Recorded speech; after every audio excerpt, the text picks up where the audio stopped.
Ale es comunicadora y consultora también del Colegio de Semiología de la Vida Cotidiana, primera generación. Y bueno, también Ale es una comunicadora con mucha experiencia. Te dejo con tu público, Ale. Aquí estamos apoyándote. Muchas gracias, Liz, y gracias por toda la labor que estás haciendo. Gracias a ti. Bueno, pues antes que nada, muchísimas gracias a todos los que están hoy conectados para escuchar esta conferencia.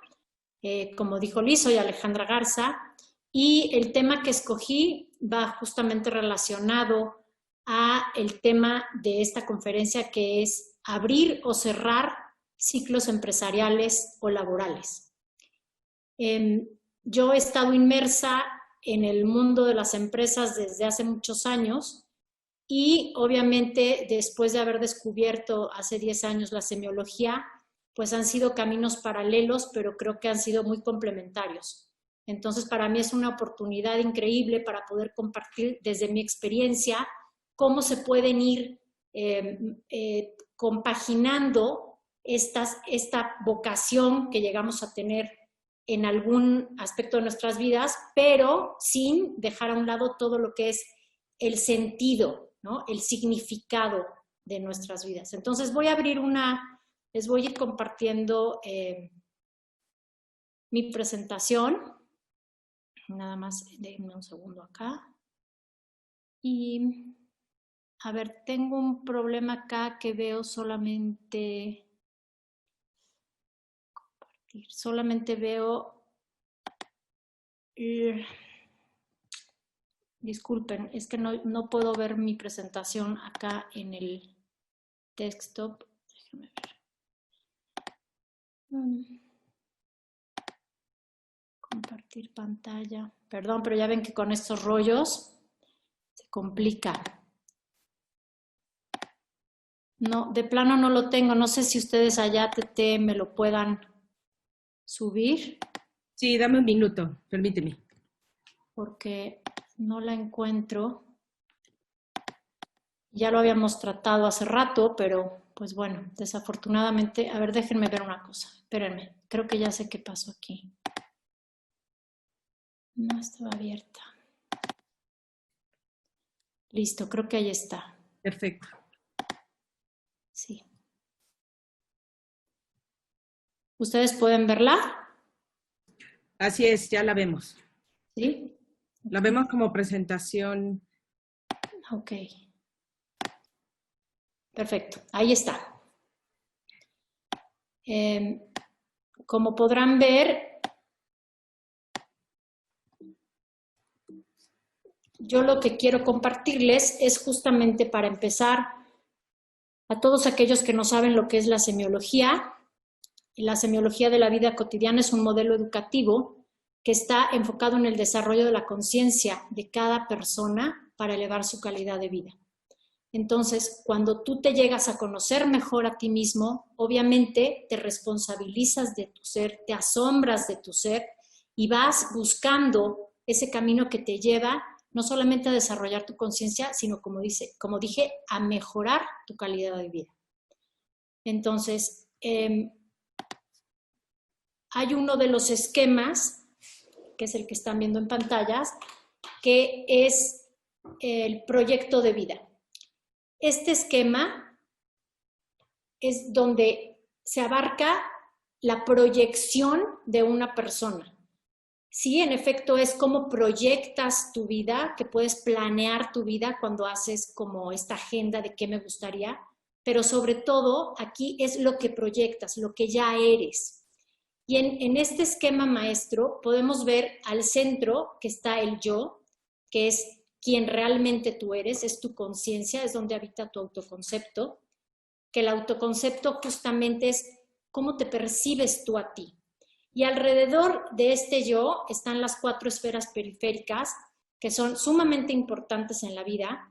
En la parte de abajo que está la salud, que son los cimientos. Obviamente si tú, el día que te mueras, pues ya no tienes manera de seguirle. Es una esfera muy importante que abarca, obviamente, tu cuidado personal, tu higiene, todo lo que conforma tu salud. Está la esfera de la familia, que obviamente es muy importante, le da soporte a tu vida, porque pues somos seres sociales, nacimos inmersos en una familia y necesitamos de una familia pues para tener este soporte interno en la vida. La esfera de la vida social, que no nada más es enfocándose a amigos, sino también se enfoca en qué es lo que te guste hacer, tus hobbies, si te gusta viajar, si te gusta leer, si te gusta pintar.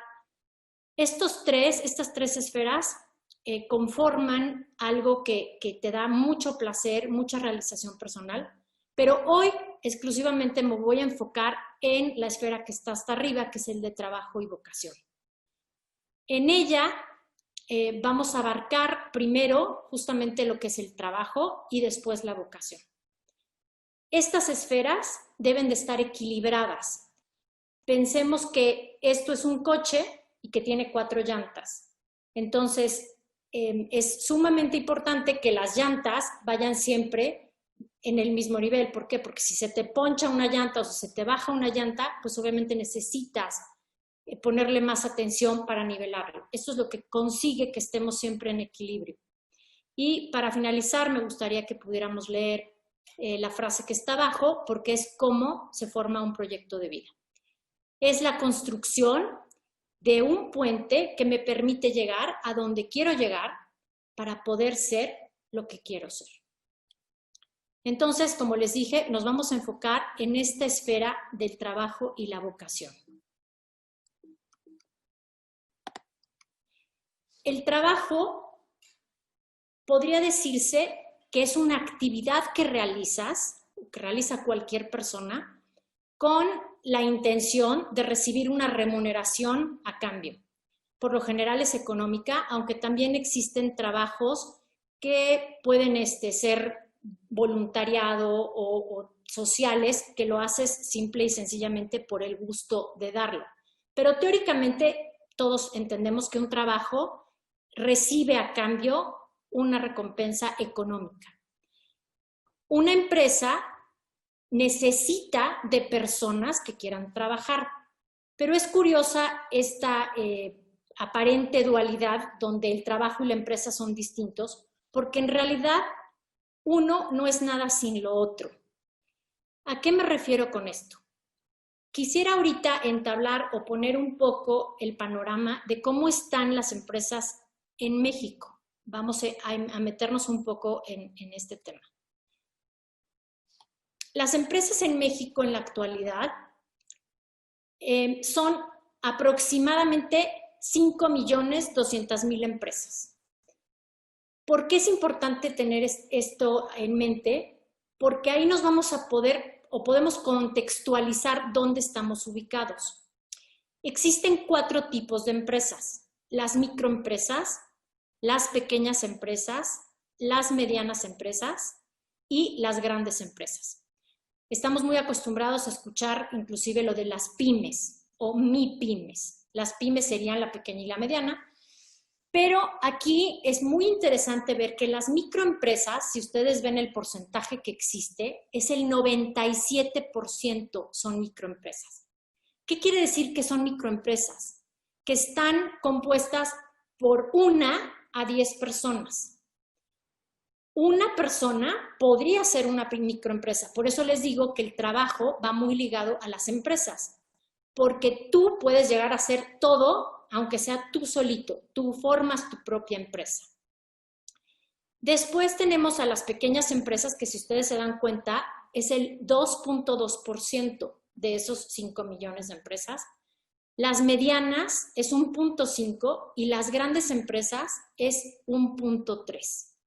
Entonces, ahí vienen desglosadas, que son de 11 a 50 personas, de 51 a 250 y de 251 en adelante son las grandes empresas. Si se fijan del lado derecho, viene el número de empleados que producen estas empresas. Entonces, la microempresa, que es lo que más existe en México, le da un empleo al 40% de la población activa. Obviamente no a todas las personas, pero así a los que trabajan.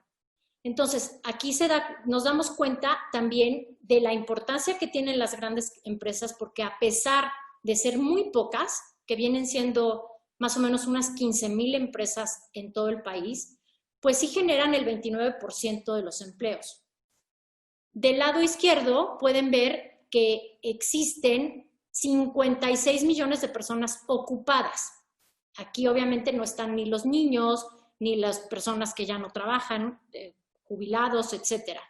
Obviamente estos cálculos están siendo redondeados como para hacer más fácil todo esto, pero también es importante ver que el 60% de esas personas se dedican al comercio informal y el 40% al formal. ¿Qué quiere decir? Que solamente el 40% está inscrito al Seguro Social. Entonces, esto nos da ya una gran pauta para entender en dónde estamos contextualizados como empresa. Escuchaba hace rato una de las preguntas que le hacían a Bárbara es, acabo de perder mi empleo, ¿qué voy a hacer? Es importante ver que sí pueden haber salidas a pesar de toda esta pérdida por la que estamos atravesando hoy en la actualidad. Entonces, nos vamos a ir ahora a ver que justamente, como les decía, una empresa está formado desde una persona hasta N número de personas. Vamos a suponer que en esta lámina que estamos viendo, que tú fueras una persona que en este momento estás atravesando por esa crisis de no saber qué va a pasar de mí o qué voy a hacer después. Y podrías tú decidir, aquí estoy poniendo 10 esferas, pueden haber también muchísimas más, podrías decidir en cuál de estas esferas te identificas. O si tú tuvieras la capacidad de abarcar todas. ¿Por qué? Porque hay personas que pueden ser una o dos, puede ser una pareja que decide emprender ahorita lo que es una empresa. Y entonces tienen el dinero como inversionistas, tienen esa capacidad de emprender. Aquí la diferencia entre un inversionista emprendedor y un empresario es que el inversionista solamente aporta el dinero para una empresa, tratándose de empresas grandes. El emprendedor es esta persona que es innovadora o visionaria y que tiene la capacidad de asumir un riesgo y le entra no nada más con dinero, si es que lo tiene, puede también no hacerlo y irse con un inversionista, pero tiene esa capacidad de querer emprender algo porque sabe que va a servirle a alguien más. Es como esta parte de querer cumplir un sueño. Un empresario, por el contrario, puede también ser emprendedor, ¿por qué no? Pero se enfoca más en dirigir una empresa. Puede ser el dueño o puede no serlo, pueden ser estos directores generales. Entonces, si ustedes ven acá, pues también está un administrador o está, puede ser una recepcionista, puede ser el vendedor, puede ser el chofer. O sea, tú puedes hacer en realidad todo, ¿no? Si quisieras emprender un negocio. Esto sería enfocado ahorita en una microempresa. Y pónganse a pensar todo el tipo de gente que hace este tipo de empresas. Muchísimos. Desde la persona que está en la esquina con los tacos, que a lo mejor son 2 o 3 personas y empujan su carrito, y le invirtieron su dinero y lo hicieron con este emprendimiento y administran el dinero y lo limpian y son los que venden y es el que hace los tacos. O sea, hay personas que son multitask, o sea, pueden hacer literalmente todo. Pero vayámonos otra vez a la pregunta con la que yo empecé. ¿Qué pasa si yo no tengo estas ganas o esta posibilidad de querer empezar una empresa, pero sí encuentro en mí que tengo alma de vendedor, por ejemplo? Entonces no siempre tengo que hacer yo una microempresa o empezar siempre, porque también existe mucha presión de que todos deberían de tener, ¿no?, esa oportunidad de emprender. Eso también está en la sangre, está en las venas y muchas veces no lo necesitas. Necesitas encontrar el contexto adecuado para que tú puedas realizarte como persona y puede ser, obviamente, a través de cualquier empresa. Entonces, les pongo esto para que ustedes tengan esta capacidad de distinguir lo importante que es encontrar en dónde te sientes bien. Vamos a hablar, obviamente, como lo dice el título, en qué necesito para abrir o cerrar una empresa. Aquí puse en pasos muy sencillos que viene siendo igual tanto para abrir una empresa como para cerrar una empresa. ¿Por qué? Porque lo primero que te tienes que preguntar en el paso 1, empecemos por acá, es, ¿hay mercado para tu producto o para tu servicio, para lo que haces? Ya sea que quieras abrir, tú enfócate en eso, o ya sea que quieras cerrar una empresa, que ya la tienes. Quizá hace unos años, por supuesto, que existía una demanda para lo que tú vendes o lo que hagas, ¿no? El servicio que hagas, ofrezcas. Pero hoy, en el día de hoy, con la crisis que estamos viviendo, ¿sigues estando ahí o no? Otra pregunta es, ¿qué te hace diferente? ¿Cuál es tu innovación? ¿Qué le das a los clientes que te hacen tener una mejor presentación o tienes, no sé, servicio a domicilio? ¿Cuál es tu plus? ¿Tienes algo que no tiene nadie más? Otra pregunta podría decir, ¿quién es tu competencia? ¿No? Son factores muy importantes para, les digo, tomar la decisión de abrir o de cerrar, porque vamos cambiando, ¿no? Y la tecnología también ha cambiado tanto en los últimos años que algo que pudo funcionar antes, ahora ya no. Por eso es importante ver cuál es tu competencia, ¿no? Compites contra contra Amazon o contra qué compites, ¿no? O compites literal con el local de junto, ¿qué sí está haciendo diferente? Otra de las grandes preguntas es, ¿tienes dinero para abrir esto? O inclusive suena paradójico, pero ¿tienes dinero para cerrar tu empresa? Porque es sumamente importante cerrar con responsabilidad. Para cerrar una empresa necesitas un proceso que toma tiempo y necesitas mucho dinero. Necesitas, inclusive, si tú ya tenías un crédito, pues asumir el pago de esos créditos con intereses. Necesitas ver si se tienen que liquidar personas o no. Necesitas ver, no sé, si tienes un local, qué se necesita o qué venía en tu contrato. Todos estos temas que no puedes dejar pendiente, aunque quisieras cerrar hoy mismo. Entonces, este dinero tiene muchas funciones, tanto para abrir como para cerrar. Aquí tengo la capacidad de planear cuánto voy a pagar en nóminas, en impuestos, cuáles son mis costos, cuáles son mis gastos. Igual es para abrir que para cerrar. ¿Qué pasa si hoy ya no puedo pagar las nóminas? Si esta crisis, que puede ser por el COVID, pero también puede ser porque tu producto a lo mejor tenga 3 años que ha ido para abajo, o tu servicio, y entonces es cuestionarte, ¿necesito hacer un recorte de personal o qué es lo que tengo que hacer?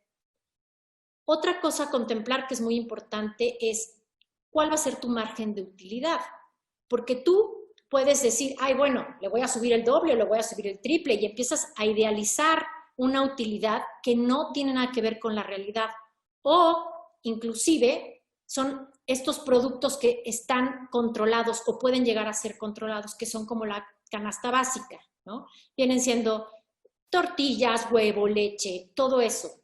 Y entonces sí pregúntate qué es lo que vendes, ¿no? Y no idealizar, como les digo, esta utilidad.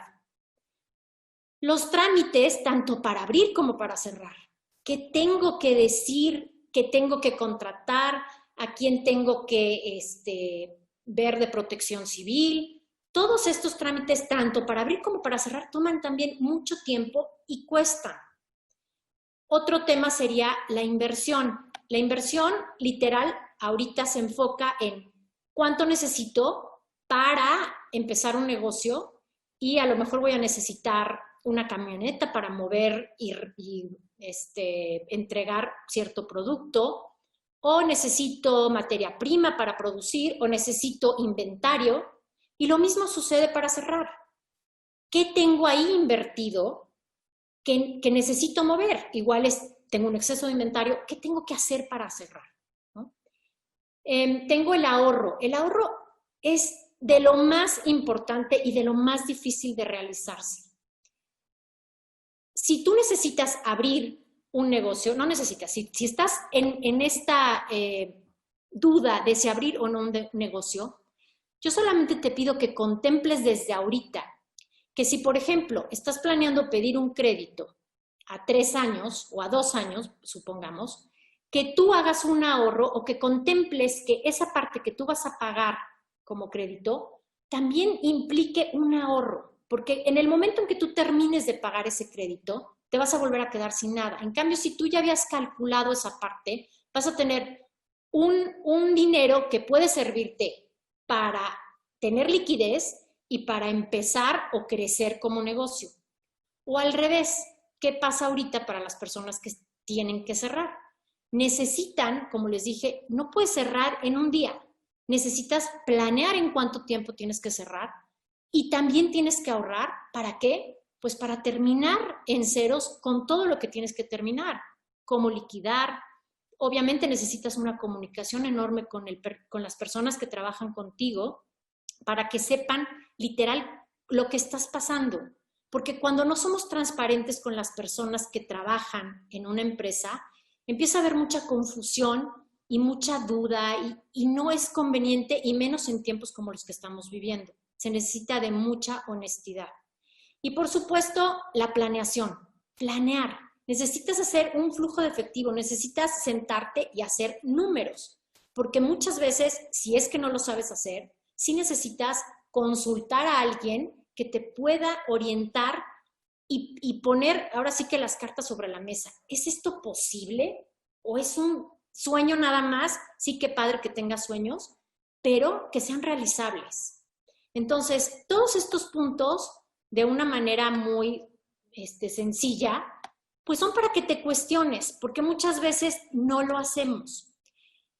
Como les estaba diciendo, no nada más nos vamos a enfocar en abrir o cerrar una empresa, sino es también cómo abrir o cerrar una nueva oportunidad de trabajo.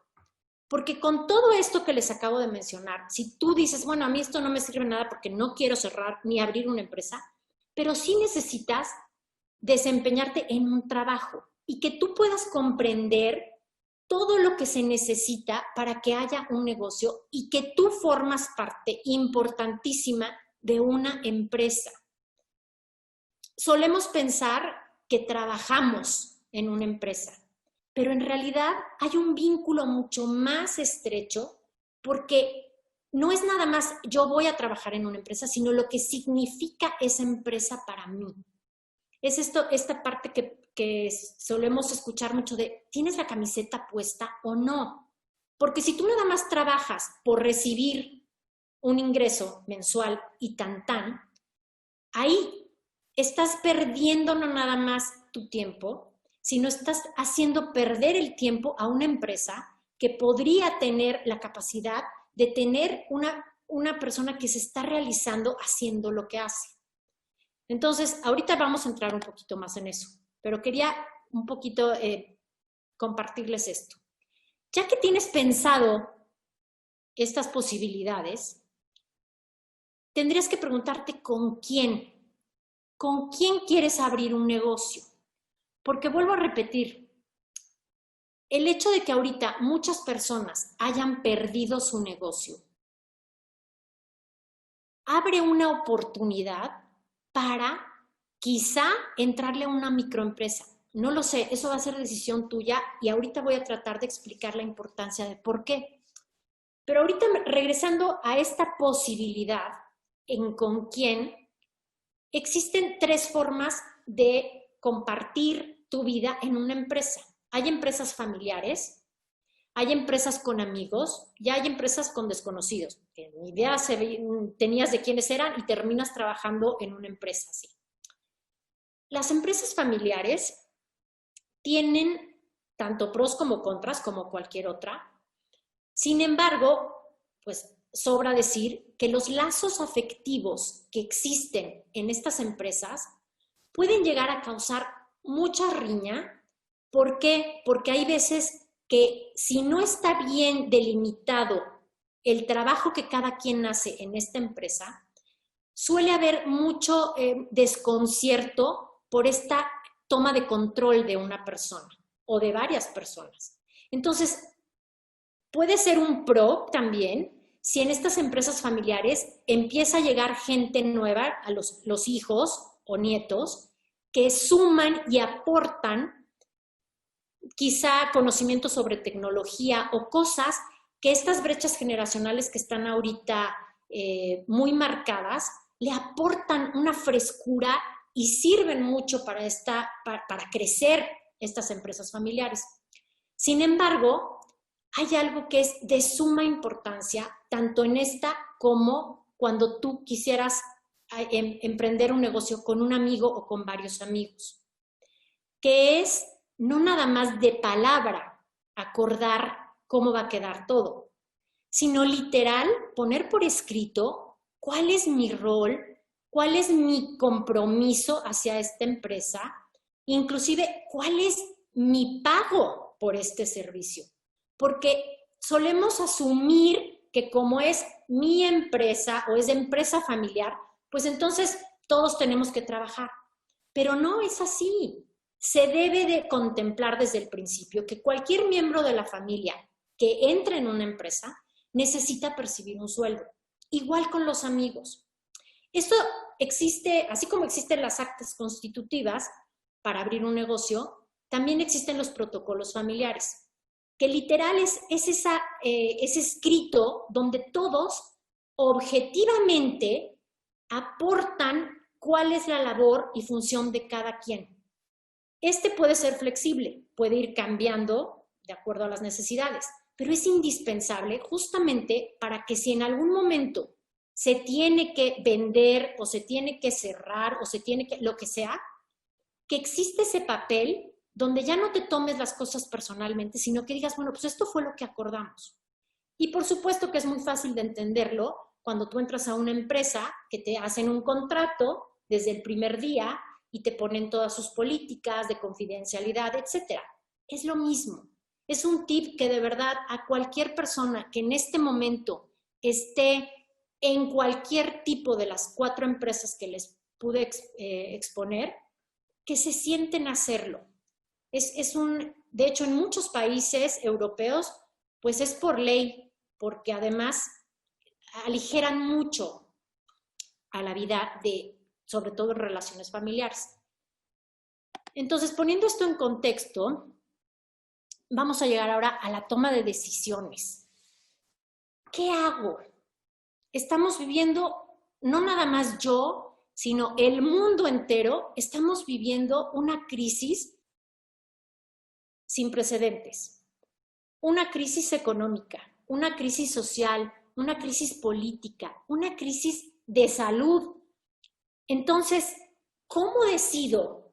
Si justamente hay tanta incertidumbre, ¿cómo voy a decidir? O sea, se supone que estamos en pausa, pues entonces, pues me quedo en pausa, o ¿cómo le hacemos? Y justamente no, es al revés. Es el momento en que debes de voltear tú hacia ti, hacia tu yo, y justamente decidir estas 3 posibilidades, que pueden ustedes ponerlas de cada una con muchas diversificaciones, pero ¿es mi momento de abrir o no? ¿Es mi momento de cerrar o no?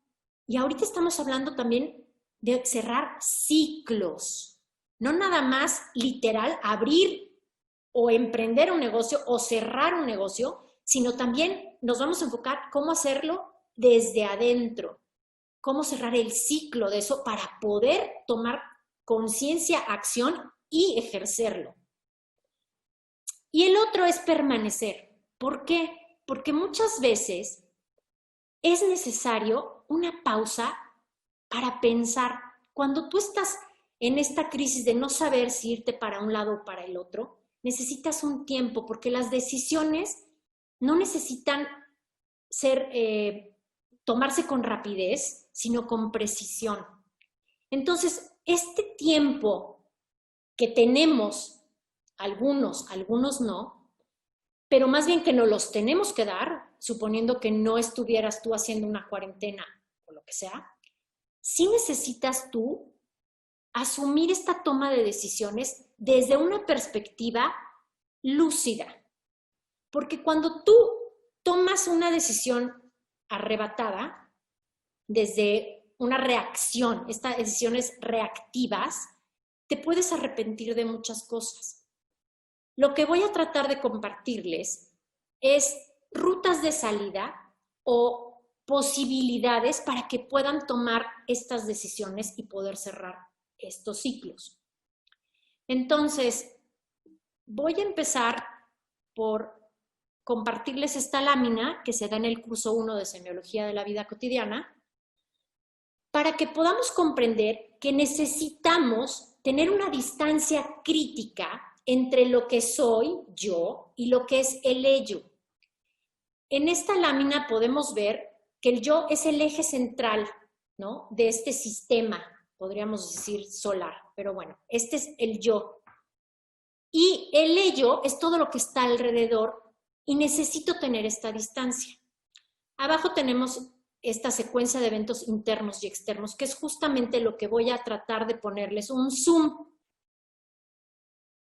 Les voy a poner una lámina donde ustedes pueden ver en la primera línea que está hasta arriba que hay un punto A y un punto B. La mayoría de las personas suelen creer que la vida es una secuencia de eventos que va desde el punto A hasta el punto B, o sea, desde que naces hasta que te mueres. Y que eso es la vida. A veces, o sea, nazco, me cuidaron mis papás, entré a la escuela, conocí a una persona, después decidí estudiar, otros no decidieron estudiar, entré a tal trabajo, me casé, tuve un hijo, etc. Todas estas secuencias de eventos las vemos como si fuera en este mismo nivel.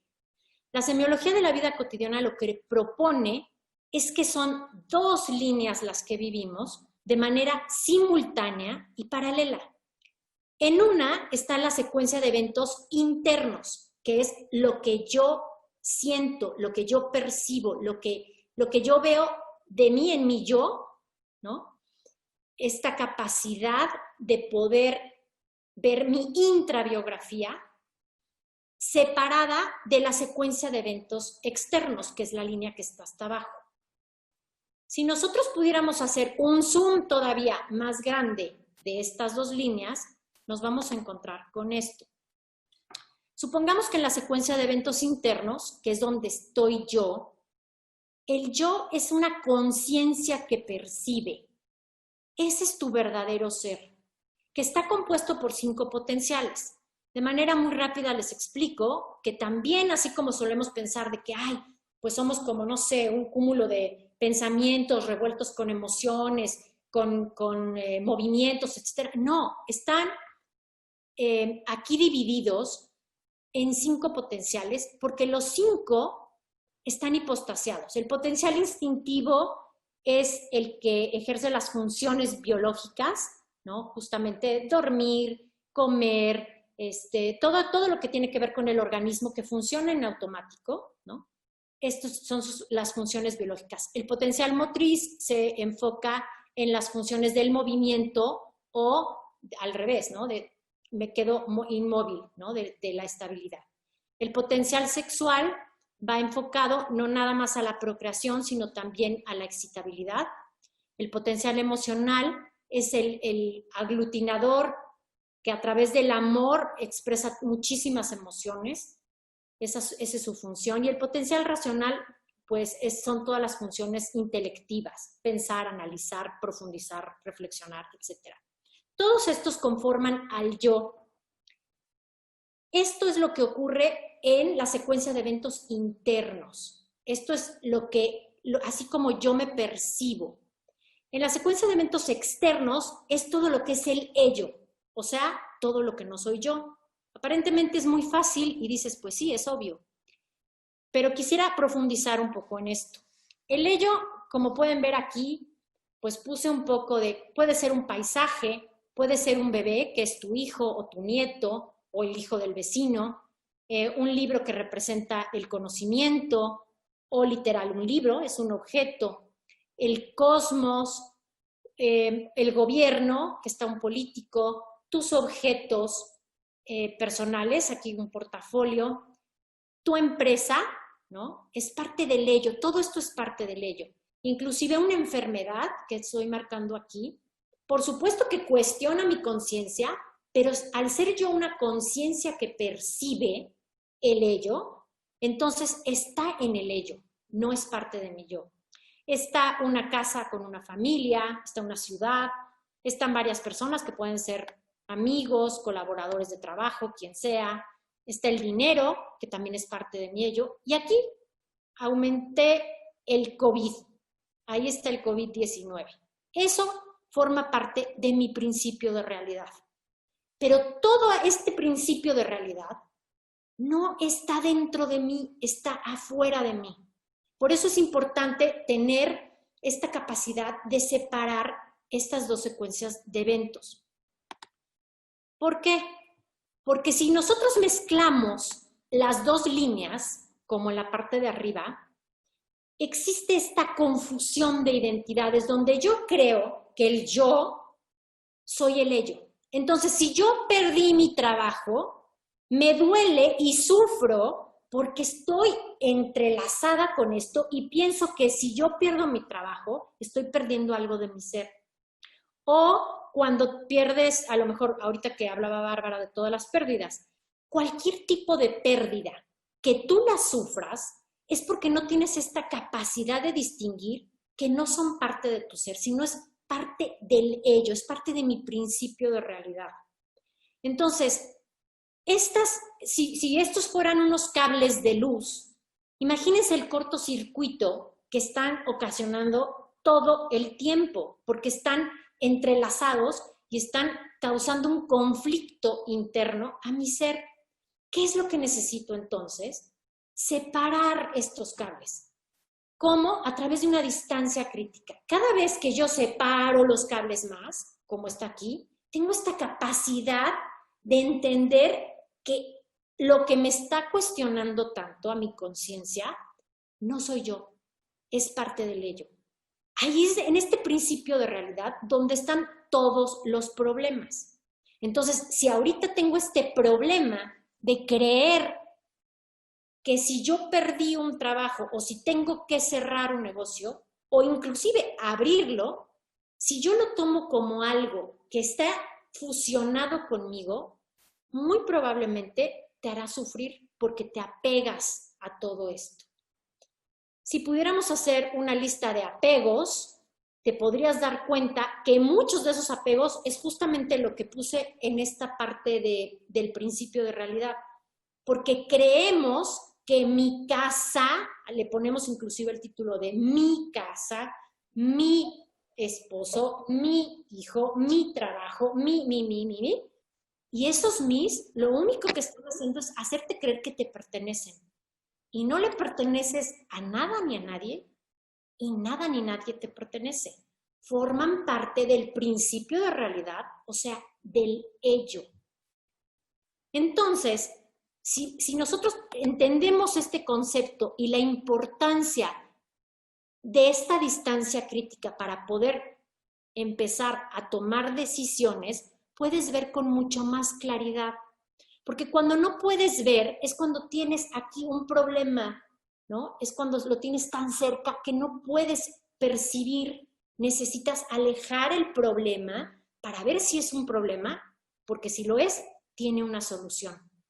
Si un problema no tiene solución, entonces ya no es un problema, es un hecho.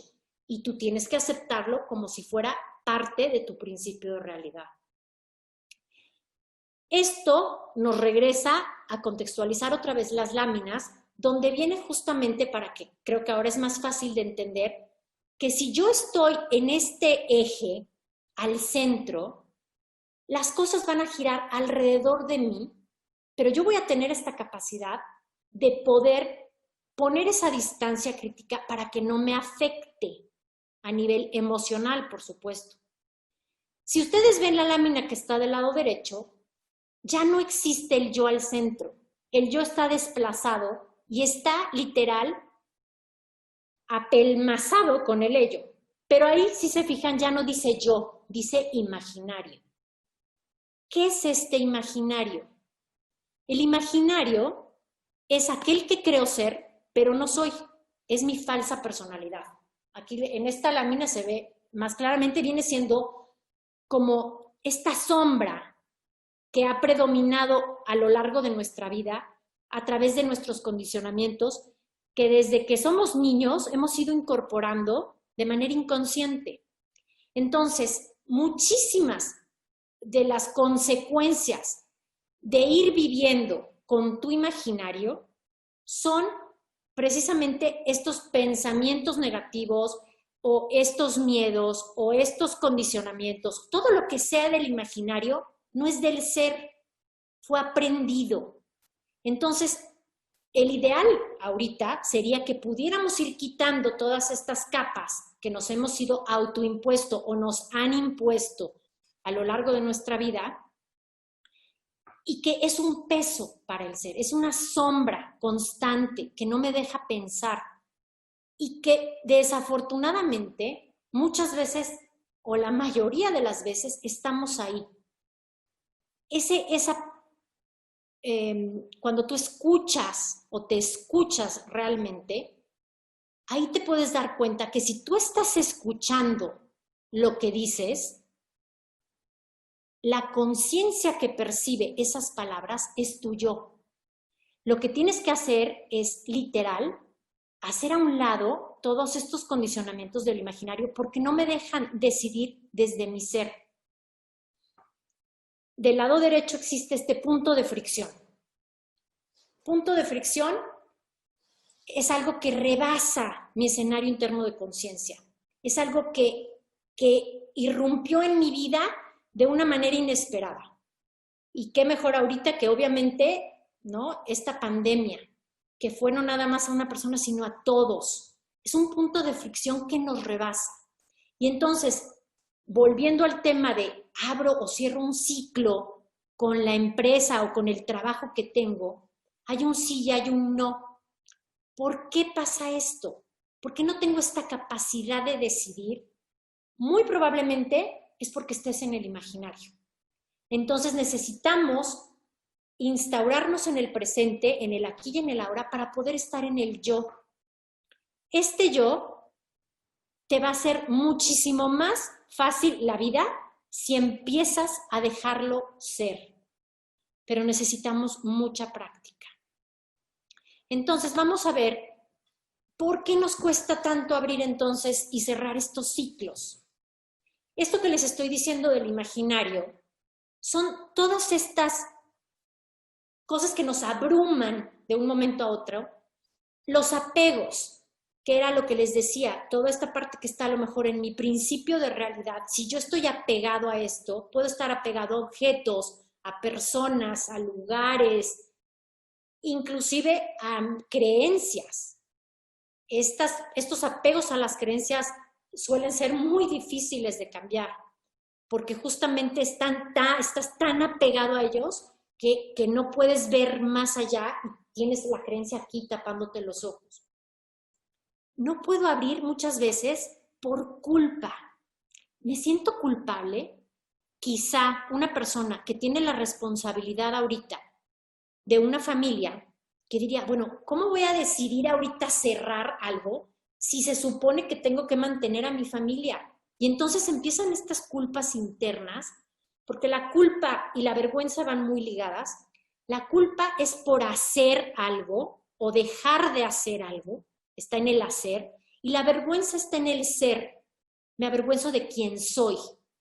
Estas dos, les digo, están muy ligadas, porque entonces llega este momento en el que dices, bueno, ¿qué hago? No puedo hacerme menso y decir, pues no me va a importar. No es que no me importe. Claro que tienes que enfrentar esta crisis, pero como una oportunidad, no, ni siquiera como una vía de escape, ni mucho menos. Tienes que enfrentarlo tomando decisiones asertivas, pero al tú empezar a descubrir quién eres, empiezas a hacer a un lado estas culpas y esta vergüenza para tomar esas decisiones desde tu conciencia. Entonces, como les pongo aquí, todas estas creencias, estos condicionamientos que nos están bombardeando la cabeza de decir, ¿qué hago? O cómo no sufro, o cómo no me voy a preocupar, cómo no voy a tener miedo, ¿no? Es una oportunidad de enfrentar esta situación. Muchas veces he escuchado, hay que confrontar los problemas, pero la confrontación es una lucha, es un pleito. No se trata de confrontar nada, se trata de poner de frente el problema, justamente como les digo, tener esta distancia crítica y separar para ver el problema, no nada más de frente, por eso la palabra de enfrentar, sino ver el problema de un lado, del otro, inclusive desde arriba. Poder ver distintas posibilidades a aquello que creo que es un problema que no tiene solución y poder darle esta posibilidad de rodearlo para encontrar una ruta de salida, un vínculo que me pueda acercar a esto y poder salir adelante. Aquí pongo a las personas, porque muchas veces tú tomas una decisión y las personas se creen con esa capacidad o derecho de opinar sobre tu vida. Pueden ser tus papás, pueden ser un jefe o puede ser inclusive amigos. Tú tomas una decisión y crees que ya la tomaste bien y de repente empiezan, no, pero ¿cómo vas a decidir eso, hombre? Eso no está bien. Y entonces te hacen dudar o te resuelven la vida y te dicen, no, por ahí vas mal. Yo sugiero que te vayas por acá. Entonces, estas personas que pueden ser una causa de que dudes más, también son necesarias para tomar decisiones si buscas a las personas adecuadas. Tú tienes que también aprender a tener esta capacidad de decir, lo que me está diciendo esta persona, ok, es un reflejo de lo que está pensando o sintiendo, pero no es mío. Empiezas a tener esta conciencia crítica y autocrítica de decir, esto no, te escucho por respeto, pero hay personas que son sumamente necesarias para tu toma de decisiones. ¿Por qué? Porque son estas personas, a lo mejor por experiencia de vida o por lo que sea, que tienen o tienden a ser un ejemplo de vida. Y entonces, si tú tienes esta capacidad de acercarte a una persona que sabes que ha sabido ser resiliente, no fuerte, porque muchas veces creemos que una persona fuerte, de esas que aguantan todo y, ay, yo quiero ser así. No, una persona fuerte se está aguantando y está conteniendo todo por dentro y no está resolviendo nada, está posponiendo algo. Pero una persona resiliente es quien puede contactar en el momento que sucede algo, inclusive con momentos de tristeza o con momentos de enojo, pero sabe canalizarlos, sabe vivirlos en ese momento y después sale fortalecido de haber vivido esas experiencias. Es muy diferente. Entonces, si tú puedes contactar con ese tipo de personas, por favor, cuando tengas esta oportunidad de poder decidir con tiempo, acércate a ellos. Y quisiera cerrar con los miedos, porque los miedos paralizan. Un miedo es la presunción de que algo puede ocurrir, pero ni siquiera sé si va a ocurrir o no, y yo ya lo estoy viviendo por adelantado.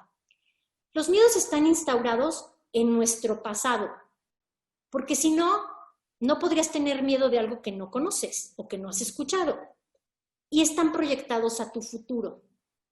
Estos miedos a no abrir, a no cerrar, a qué hacer, van muy ligados justamente a que me rechace alguien o a que yo sienta que es un fracaso. Y estos dos miedos me llevan a sentirme insignificante.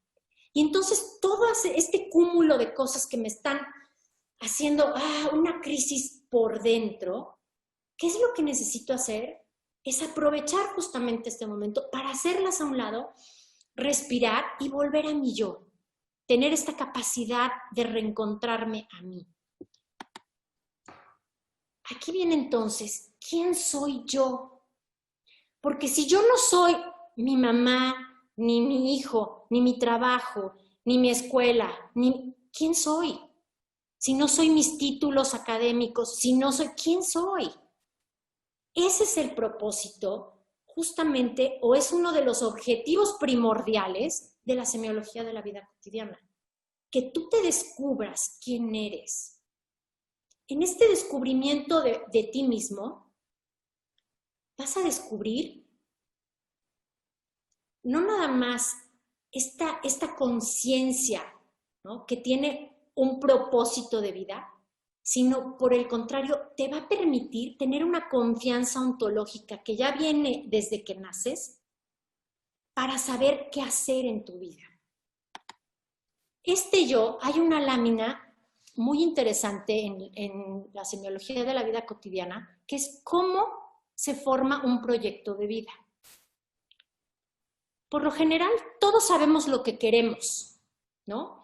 Quiero ser, inclusive hasta te lo preguntan desde que eres chiquito, ¿y tú qué quieres ser de grande? ¿No? O quiero un trabajo en este momento, o no quiero que me hayan despedido, o quiero encontrar la solución para tener dinero. Quiero. El quiero lo podemos tener muy claro y el no quiero también, que si se dan cuenta, ese lado es la última palabra. Pero aquí la pregunta es, ¿y puedo? ¿Puedo conseguir lo que quiero? Pues entonces, esta ecuación está invertida.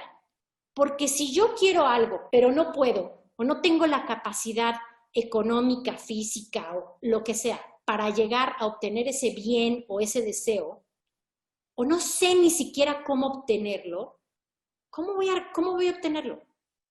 Entonces, les digo que está invertida porque la vida debería justamente de empezar al revés. De lo que soy y lo que sé y lo que tengo, entonces decido lo que puedo. Y de lo que puedo, elijo lo que quiero.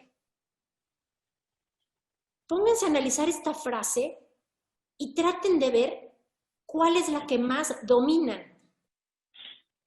Si ustedes ahorita descubren que saben perfecto lo que quieren, pero no pueden decir quién soy,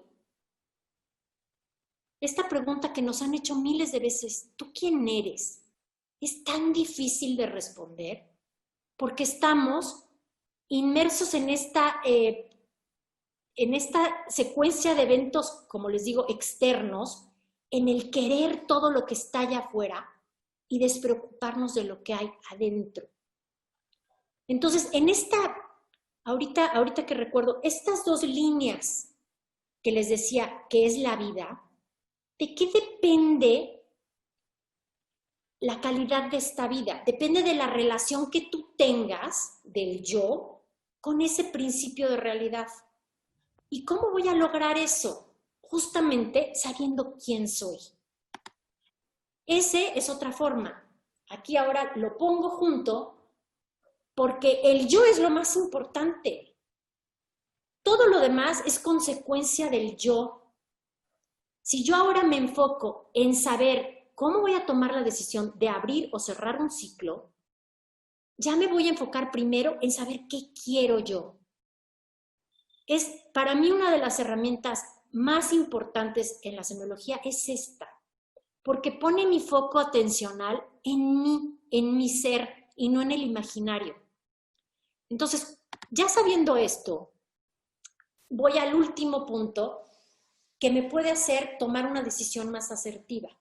Como les dije al principio de esta presentación, la esfera que estaba hasta arriba en el esquema maestro del proyecto de vida es el trabajo y la vocación. Pero aquí puse dos porque en realidad lo ideal sería que la gente no ejerciera un trabajo, sino que ejerciera su vocación. Si tú vas a un lugar, si tú eres esta empresa, ¿no?, que ya les expliqué, donde tu único fin es obtener un bien económico, estás realizando un trabajo. Pero si tú enfocas tu atención en cómo puedo realizarme yo, desde mi ser, ¿dónde me siento yo tan pleno que si voy a trabajar, voy feliz de ir a trabajar, que no me pesa ir a trabajar? Me doy cuenta que cuando estoy realizando una acción, me estoy realizando más desde mi ser como esta frase de no realices acciones nada más por realizarlas, sino realiza acciones que hagan que te realices como tu ser, en tu ser. Entonces, cuando tú amas lo que haces, ahí te puedes dar cuenta que eso es tu vocación. Cuando tú estás ejerciendo un trabajo y te estás quejando, y, ay, chin, ¿y por qué? Y las horas, y estás viendo el reloj, no estás ni siendo productivo siquiera, estás trabajando, no estás amando lo que haces, cuestiónate. ¿Por qué estás apegado a un trabajo o qué te impide hacer lo que te gusta? Entonces, la vocación no se busca. La vocación se descubre. Se descubre realizando acciones. Hay veces que puedes tú a lo mejor vivir en alguna ciudad donde no existe el mar y a los 30 años vas a una playa y buceas. Nunca te habías cuestionado si te gustaba bucear o no, pues porque nunca lo habías hecho. Pero al bucear descubres algo que te apasiona y que dices, ¿qué es esto? Lo quiero volver a repetir y lo quiero volver a hacer. Bueno, cuando tú descubres algo que te apasiona de tal forma, eso es parte de una vocación. ¿Por qué? Porque además, un paréntesis, no tenemos una vocación, tenemos un horizonte vocacional, donde tú puedes disfrutar o descubrir que eres bueno para muchas cosas, o a lo mejor no, para dos, pero cuando tú asumes esas actividades que tanto disfrutas, y no nada más las asumes, o sea, asumir quiere decir, sí, soy buena para hacer pasteles, o soy buena vendiendo, o soy buena, lo que sea.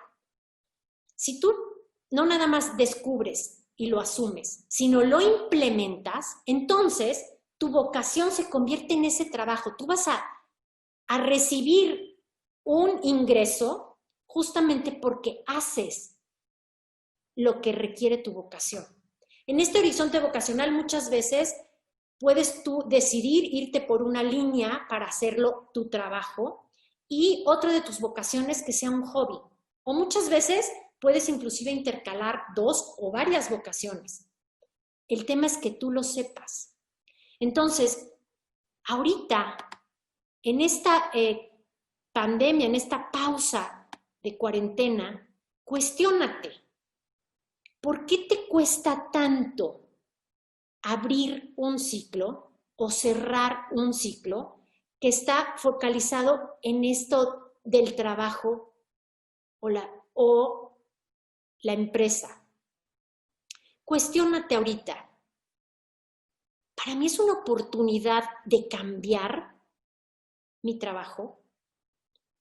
¿Fue una casualidad que yo haya sido una persona despedida o no? Porque muchas veces esto que ves, o más bien dicho, que no puedes ver y que te lo tomas personal, y ¿por qué a mí? ¿Y por qué no al de junto? ¿O por qué a mí? Y todo lo ves negro y oscuro. Tiene una puerta o una ventana que te hace ver, bueno, quizá no estaba, ni siquiera lo disfrutaba tanto. Voy a buscar algo, entonces, que realmente sea mi vocación. O al revés, podrás decir, no, es que amo lo que hago y no puedo creer que haya tenido que cerrar esa empresa o yo la haya tenido que cerrar. Y entonces lo que vas a tener que hacer es reinventarte. Porque si tú te sigues ciclada con que por qué estamos viviendo lo que estamos viviendo, lo único que vas a conseguir es alejarte más de la respuesta. Tienes que encontrar ese para qué. Sé que es difícil esta incertidumbre, pero así es la historia. Hemos visto que a lo largo de la historia, pues todas las personas, pues sí, hemos pasado por cosas difíciles, pero aquí estamos. Hemos podido salir adelante. Me viene ahorita a la mente un ejemplo. Estuve leyendo sobre cómo podrías sobrevivir si tú te vas de excursión y venía un tip de qué pasa si caes en un pantano. Cuando tú caes en un pantano, tu propio peso hace que se vaya metiendo o te chupe esta parte del pantano. Lo que te aconsejan es que te pongas, si es posible, dependiendo obviamente la profundidad del pantano, que te hinques, porque entonces el peso ya está dividido, o sea, ya no vas a pesar tanto en vertical, sino va a estar en horizontal. ¿Qué hace esto? Que pase un poco de tiempo para que tú también puedas pensar. Ahora, si de plano necesitas sobrevivir, o es muy alto el nivel del agua que está en este pantano, te sugieren que flotes, que te pongas boca arriba y que flotes, y así ya no te vas a hundir. Ahorita lo que estamos viviendo, necesitamos a lo mejor ponernos a flotar. No quiere decir que no me preocupe, y muchas veces confundimos este fluir, cuando te dicen las personas, bueno, pues fluye. No, sí fluye, pero tampoco es eterno el fluir. Necesito tiempo para ver la orilla, cómo voy a salir de esto. Y entonces, este flotar es una supervivencia fisiológica. Después, cuando sales, a lo mejor tengas consecuencias de algo que viviste en este pantano y te puedes adaptar. Culturalmente nos adaptamos como seres humanos a cualquier cosa, que eso a lo mejor, esperemos, lo veamos muy pronto, pero a lo mejor es en 2 años, en 3, no sabemos, en meses. Y te puedes adaptar. Pero vuelvo a recaer en esta parte de la resiliencia. Tienes que vivir lo que estamos viviendo en presencia de ti. No puedes posponer todos estos problemas esperando que se quite el COVID. ¿Y qué pasa si no? Esperando a que el gobierno me dé un apoyo económico.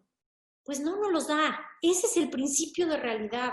Y no nos podemos comparar con países que sí lo hacen, porque no es nuestro principio de realidad. Entonces, asumamos esta tregua, esta pausa, pero con lucidez. No es contra ti que hayas perdido el trabajo, es para ti, es una oportunidad para ti.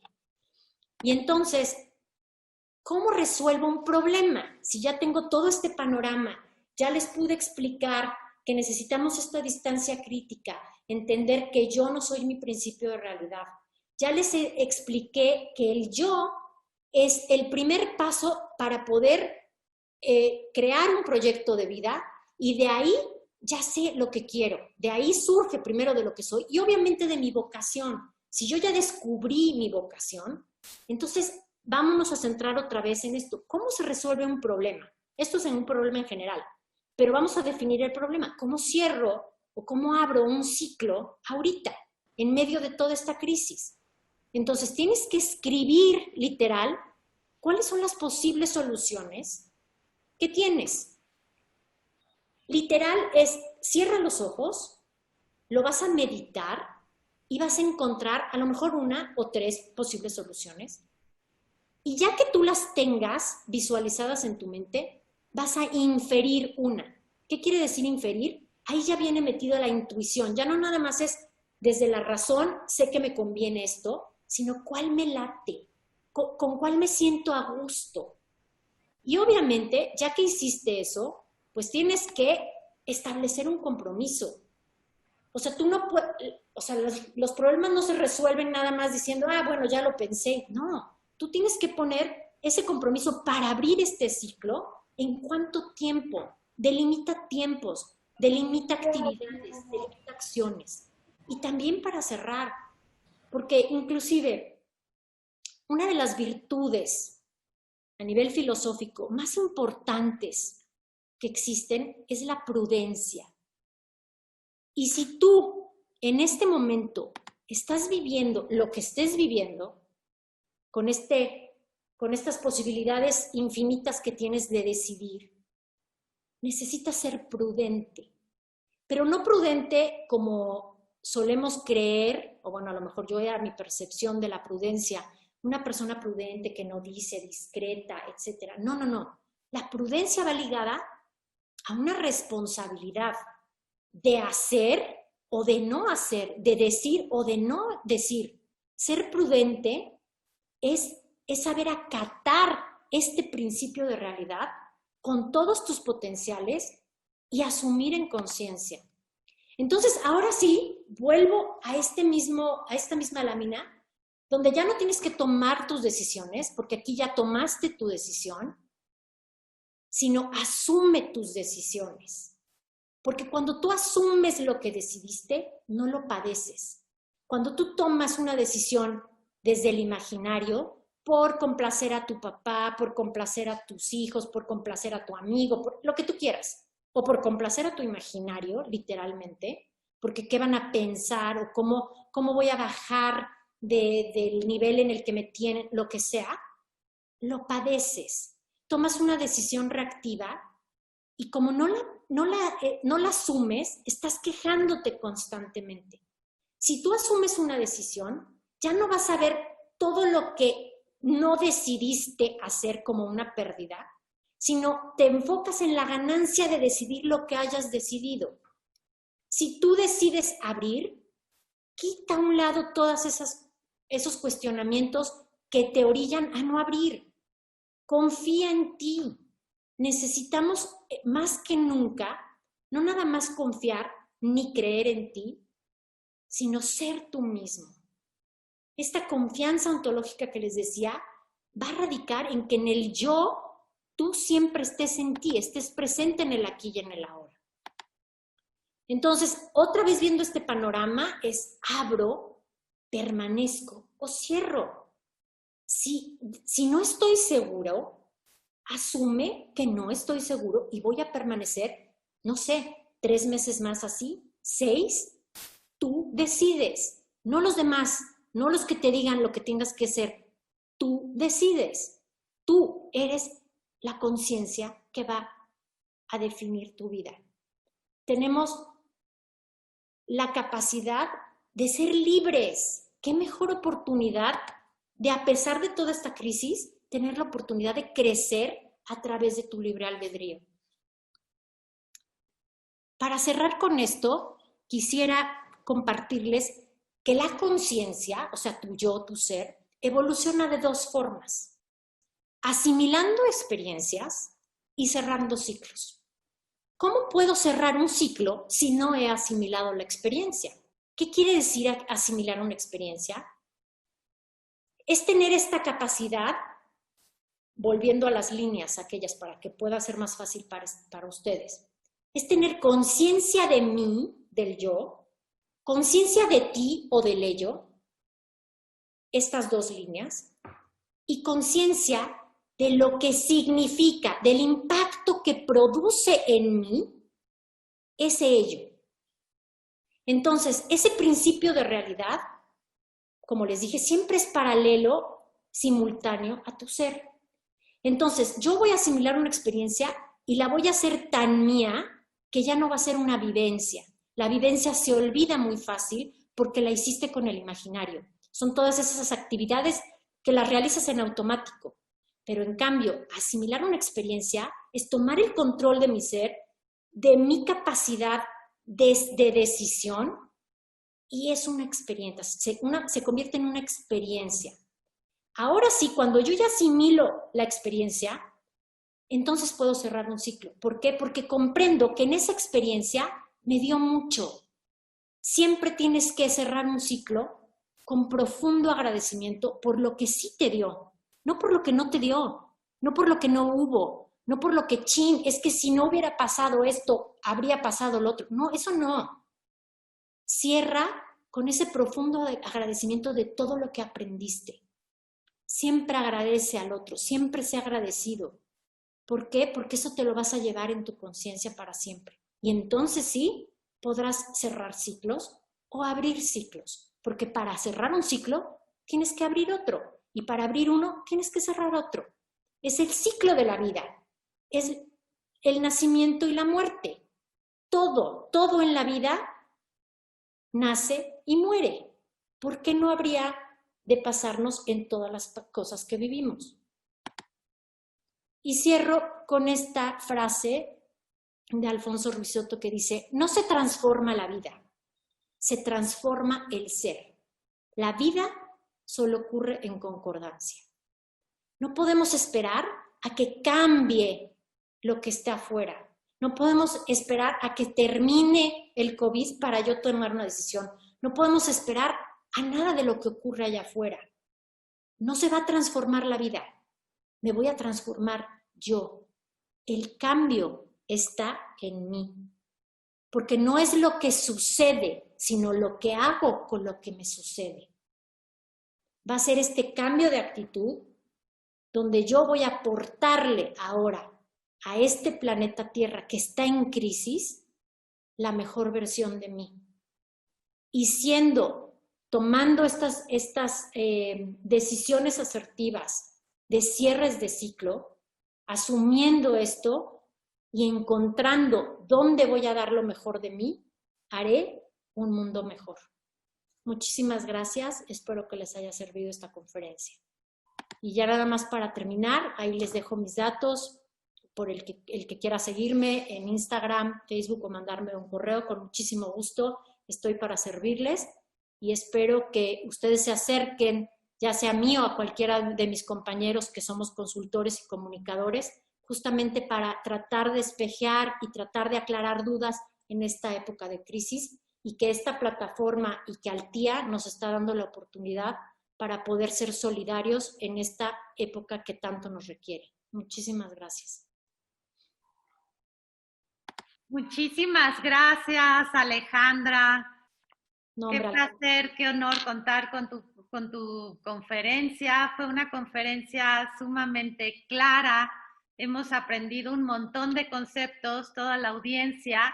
Yo creo que nos ha servido mucho el día de hoy y precisamente estamos cerrando este ciclo de tu conferencia y la conferencia de Bárbara de hoy lunes. Te platico, Ale, que preguntas no tenemos en el chat, pero sí tenemos un montón de felicitaciones. A la gente le encantó todo lo que nos compartiste y bueno, nosotros estamos muy contentos de trabajar aquí en Grupo Altía y bien tú decías, hay que amar el trabajo que uno hace y todos nosotros en conjunto con los consultores, con los comunicadores, con los ponentes que lo hacen de forma totalmente pro bono este programa, estamos en la vocación universal de servicio, es la vocación universal. Entonces me encantaría que abramos audífonos y le demos un súper aplauso a Alejandra por esta gran conferencia. Si pueden abrir sus audífonos, vamos a aplaudirle.